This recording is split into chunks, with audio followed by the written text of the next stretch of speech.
안녕하십니까. 오늘은 지난 10월 10일에 있었던 북한의 노동당 창건 80주년 열병식에 관해서 당 창건이 무슨 의미인가, 열병식 자체가 어떤 의미를 담고 있는가, 그리고 북한이 가장 핵심적으로 전달하려고 하는 메시지가 무엇이었는가 분석을 해보도록 하겠습니다. 현란하죠? 이게 밤에 주로 합니다. 북한이 밤에 열병식을 시작한 게 2020년부터죠.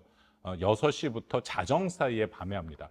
해가 다 지고 굉장히 컴컴한 것을 하나의 무대로 삼고, 이전 같은 경우에는 드론을 활용한다든지 아니면 공중전력 항공특전대 같은 낙하산 부대라든지 그런 거를 활용해서 화려한 밤하늘에 여러 가지를 수놓는 모습들을 보죠.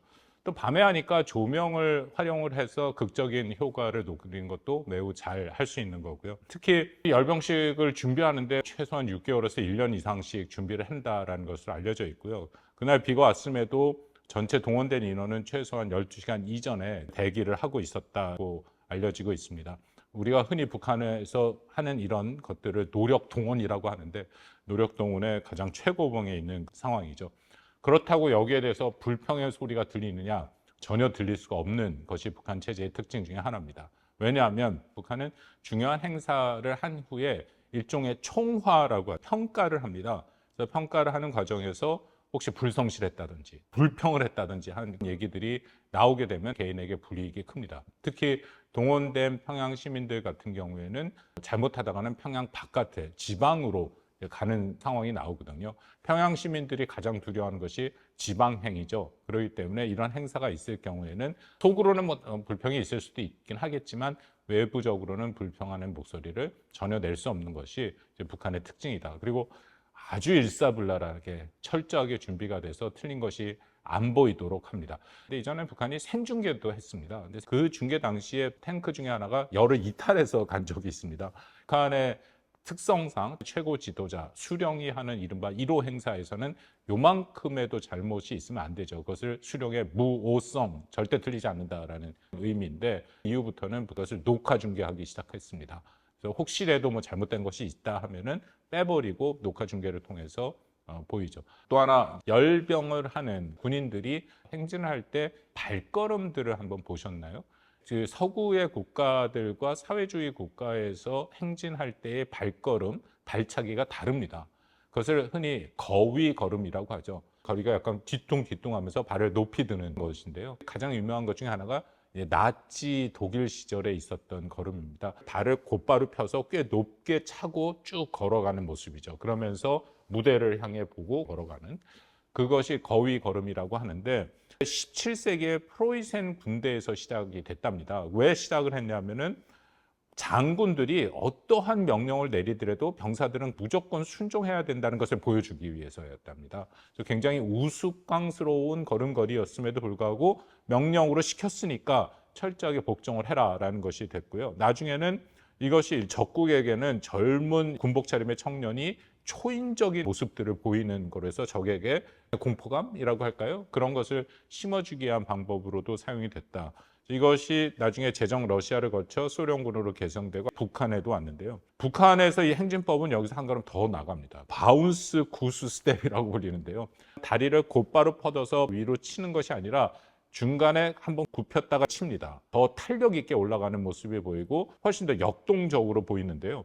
그만큼 더 어렵고 관절에 더 무리가 갑니다. 어떻게 보면 비인간적인 형태의 걸음걸이라고 하는데요. 사우스 차이나 모닝 포스트의 그 탈북자 한 명이 인터뷰한 내용이 있습니다. 그 사람의 증언에 따르면 6개월 동안 하루에 6시간에서 10시간씩 총 6일의 강도 높은 훈련을 받았다.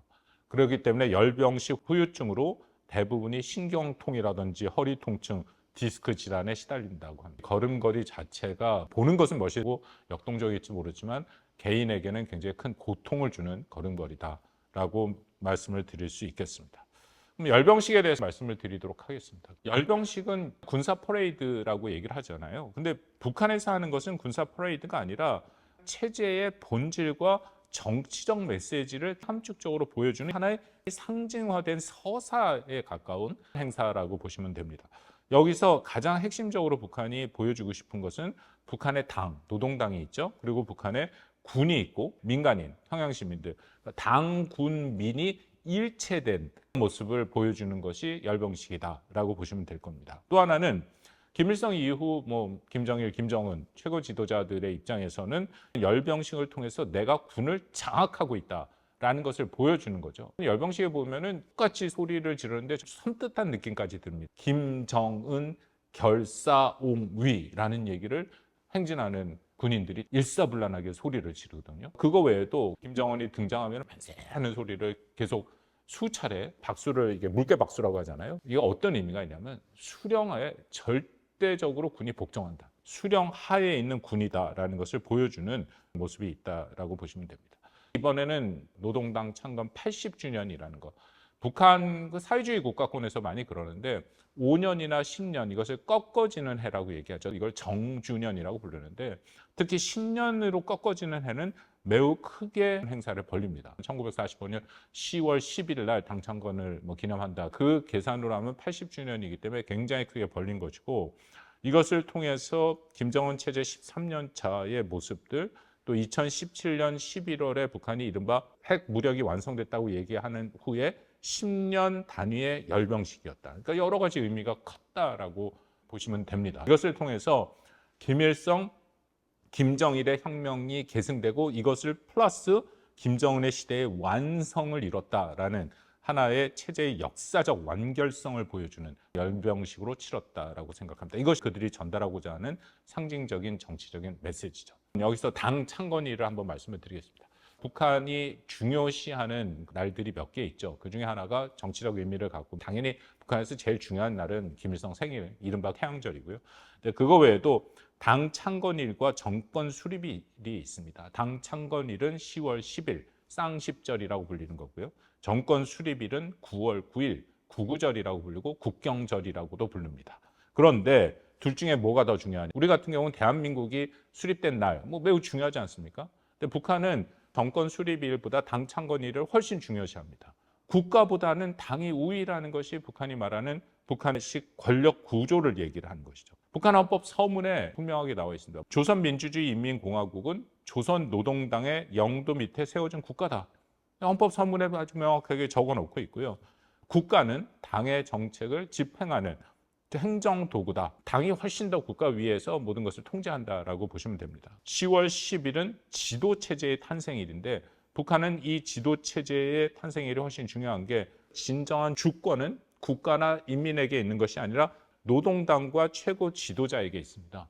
그렇기 때문에 10월 10일을 그만큼 중시한다라고 보시면 됩니다. 또 중시하는 것은 일종의 서사를 완성하거든요. 북한 체제를 보면 늘 1930년 김일성의 빨치산으로 시작이 됩니다.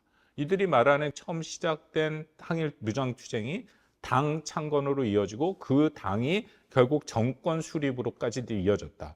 그래서 당 창건은 김일성의 개인적인 업적이자 혁명의 제도적 완성이다라는 표현들을 씁니다. 그런 의미에서 9월 9일은 제도의 탄생일이고 10월 10일은 혁명의 완성일, 혁명의 완성이 더 중요하다라는 거죠. 마지막으로 김정은 시대에 들어서서 당 중앙의 통치 체제를 훨씬 강화했습니다.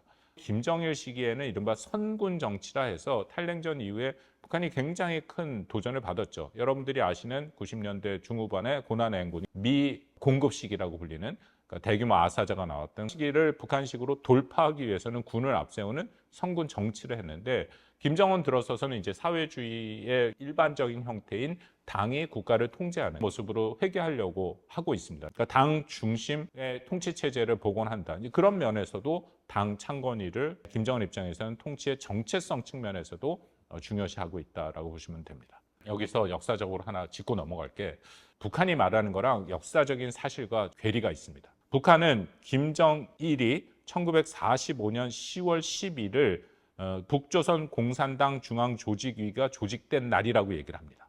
그렇기 때문에 그때부터 80주년 올해 10월 10일을 기념을 한 거죠. 그런데 역사의 이 사례들을 찾아보면 10월 11일 날 회의가 있었던 건 아니다. 실제로는 10월 13일에 열렸다라는 설이 정설로 알려져 있고요.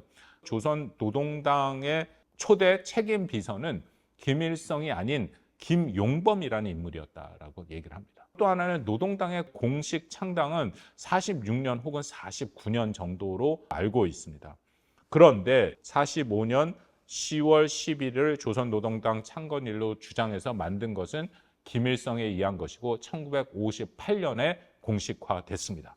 1958년에 노동신문에 이런 기사가 실립니다. 김일성 동지를 선두로 하는 견실한 공산주의자들은 1945년 10월 10일에 통일적 당을 창건하였다. 58년이라는 게 사실 굉장히 의미 있는 해거든요. 왜냐하면 58년이 되면 드디어 노동당 1차 대표자 회의를 통해서 김일성이 당내에 있는 종파들을 다 제거합니다. 연합파라든지 아니면은 소련파라든지 박헌영의 남로당은 한국 전쟁 중에 이미 숙청을 당했고 56년 8월 종파 사건 이후에 58년에 드디어 종파들을 정리하고 1인 체제로 올라서는 됩니다.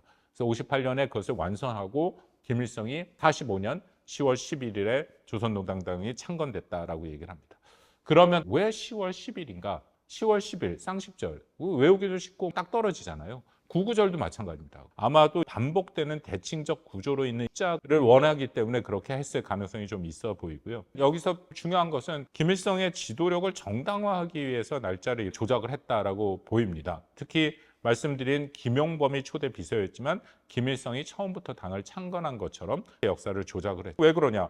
당연히 정통성 확보죠. 모든 과정을 단순화해서 자신이 마치 이 당의 모든 중심이고 창당한 서사의 주인공이다라는 것을 만들기 위한 것이다라고 생각합니다. 이번에 있었던 열병식의 핵심적인 사안을 말씀드리도록 하겠습니다. 가장 핵심은 대외 메시지죠.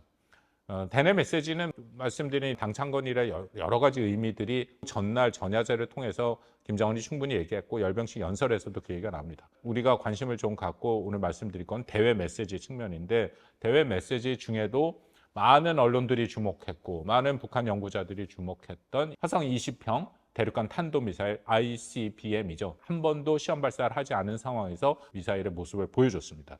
이것이 왜 중요하냐? 매우 이례적이라서 중요합니다.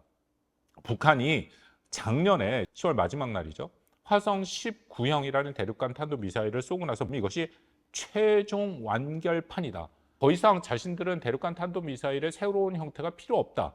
이것이 가장 강력한 미사일이다라고 얘기를 했거든요. 근데 시험 발사 한 번밖에 안 했습니다. 시험 발사를 한 번 하고 북한은 실전 배치를 했다라고 주장을 하는데 시험 발사도 없이 실물을 공개했습니다. 보여준 거로 말씀을 드리면 두 미사일이 굉장히 유사합니다. 일단 미사일의 길이는 28m, 이동식 발사 차량 텔이라고 불리죠. 11축 22개의 바퀴입니다. 차이가 뭐가 있냐? 화성 20형 같은 경우에는 북한이 발표한 것들을 말씀을 드리면 탄소 섬유 복합재를 사용한 엔진을 사용했기 때문에 엔진 추력이 화성 19형보다 약 40% 정도 증가한 것이다. 엔진 추력이 증가했다는 것은 그만큼 더 멀리 나갈 수 있다는 거고 한두를 더 무겁게 가져갈 수 있다. 성능이 좋아졌다는 얘기죠. 왜 화성 19형을 최종 완결판이라 했는데 화성 20형을 만들었느냐? 저는 이것을 미국에 대한 메시지라고 생각합니다. 자신들을 말리지 않으면 계속해서 핵 능력, 특히 미국 본토를 공격할 수 있는 능력을 확충을 할 테니까 김정은이 최고인민회의 시정연설을 했던 것처럼 자신들의 조건을 받아들여서 이제는 단판을 짓자. 비핵화 협상이 아닌 핵 군축 협상을 하자라는 것이죠. 화성 20형이라는 확실하게 실체적으로 미국을 때릴 수 있는 무기체계를 보여줬기 때문에 고강도의 압박 전술을 펼친 것이다. 저는 해석을 합니다. 또 하나는 이번에 초청한 인물 중에 베트남, 라오스의 지도자가 왔죠. 근데 여기서 베트남이라는 국가가 굉장히 독특한 특징을 갖고 있지 않습니까? 베트남도 북한식 표현하면 자주성이 굉장히 강한 국가죠. 베트남은 중국과 경쟁 관계에 사이 별로 안 좋습니다. 심각한 갈등도 있었고 현재도 사이가 안 좋은데 미국과는 사이가 괜찮습니다. 어떻게 보면 베트남이 실용 외교를 하고 있고 북한식 표현하면 주체 외교를 하고 있는데 그런 베트남과 북한이 앞으로의 관계를 확장하겠다라는 의도, 북한도 어떤 한 국가에 올인하지 않고 양쪽 국가를 최대한 활용을 해서 자신들의 이해를 최대치로 가져가는 베트남과 비슷한 혹은 베트남의 원조가 되는 주체 외교를 펼치고 있는 거 아닌가 하는 해석도 가능하다라고 생각을 합니다. 결론을 말씀드리겠습니다. 열병식 전야제에 김일성이 연설을 했는데 현재 북한 사회의 상황을 스스로 밝히는 내용이 나옵니다. 지금과 같은 기세로 몇 해 동안 잘 투쟁하면 생활을 눈에 띄게 개변할 수 있다. 북한 주민들의 생활이 힘들다라는 겁니다. 장마당 물가의 달러 환율이라든지 북한이 경제개발 5개년 계획을 8차 당대회에 얘기했고 올해가 마지막 해인데 경제 분야에서 업적은 상당히 제한될 수밖에 없다. 근데 그런 어려운 상황에서 대규모 열병식 비용도 엄청 많이 들어가는 것이고 여기에 국가의 에너지를 쓴다라는 것을 밖에 있는 사람 입장에서 바라보는데 마음이 결코 편치는 않죠. 당 창건의 의미와 열병식의 의미라는 것은 결국 김정은 체제 혹은 수령의 권위를 부각시키는 거대한 정치적 행사지 이것이 정말 북한 주민을 위한 것은 아니다라는 점에서도 마음이 불편합니다. 오늘은 여러분들과 함께 그 열병식의 의미, 당 창건 80주년에 대해서 한번 살펴봤습니다. 시청해 주셔서 감사합니다.